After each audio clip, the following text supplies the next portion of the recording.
The ultimate compost tea recipe. Brew, your own liquid gold.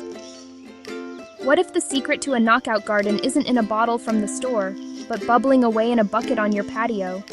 And what if I told you that this secret weapon is one of the most debated topics in gardening? Well, today we're going to cut through the hype and get our hands dirty. We're making compost tea. It's a liquid living fertilizer made by steeping great compost in aerated water. The goal is to extract all the beneficial microbes and put them in a form you can easily feed to your plants. Gardeners love to call it liquid gold, but let's be real for a second. The science on compost tea is all over the place. Some studies show amazing results, yield increases of over 100%, while other studies show little to no benefit at all. So think of this less as a magic potion, and more as a fascinating experiment for your organic toolkit. So, what do you need to get brewing? First and foremost, you need fantastic, fully mature compost. Your tea is only as good as the compost you start with. Grab about 2 to 3 cups for a 5-gallon batch. Next up is water. You've got to use non-chlorinated water, like from a rain barrel or a well. If you're on city water, no problem. Just let it sit out for 24 hours so the chlorine can evaporate. That chlorine is designed to kill microbes, which is the exact opposite of what we're trying to do here. You'll also need a standard 5-gallon bucket, a small aquarium air pump with an air stone, and something to hold the compost, like a mesh paint strainer bag. Finally, you need food for all those tiny microbes. A common choice is unsulfured blackstrap molasses, but a little caution is in order.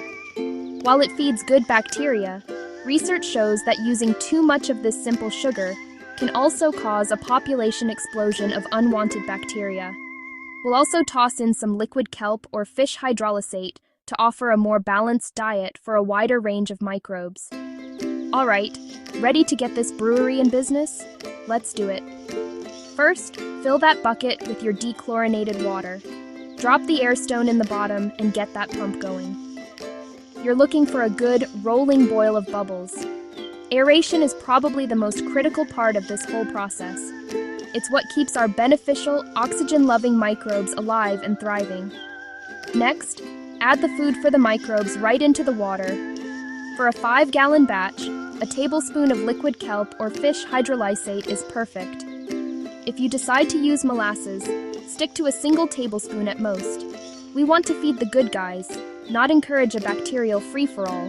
Now for the main event, the compost. Put 2 to 3 cups of your best stuff into the mesh bag. Before you dunk it, give that bag a good massage for a minute or 2. This helps physically knock all those microorganisms off the compost and into their new liquid home. Go ahead and submerge the bag, securing the top so it hangs in the water like a giant tea bag. And now, we wait. The brew time really depends on the temperature. If it's warm, say around 80 degrees Fahrenheit, 24 hours should be plenty. In cooler weather, you might let it go for 48 hours. Your nose is your best guide. It should smell earthy and a little sweet. If it ever starts to smell sour or foul, that batch is a bust, and you should dump it out and start over. After a day or 2, your tea is ready to go. Turn off the pump, pull out the compost bag, and give it one last good squeeze. The liquid you're left with should have a rich, brown color. It's really important to use this tea right away. As soon as the aeration stops, the microbial party starts winding down. You've got 2 main ways to apply it. First is a soil drench. For this, you can just pour the tea, undiluted, directly on the soil around the base of your plants. This gets all that microbial goodness right down to the root zone. The second method is a foliar spray, where you spray it directly on the leaves. You'll want to dilute this.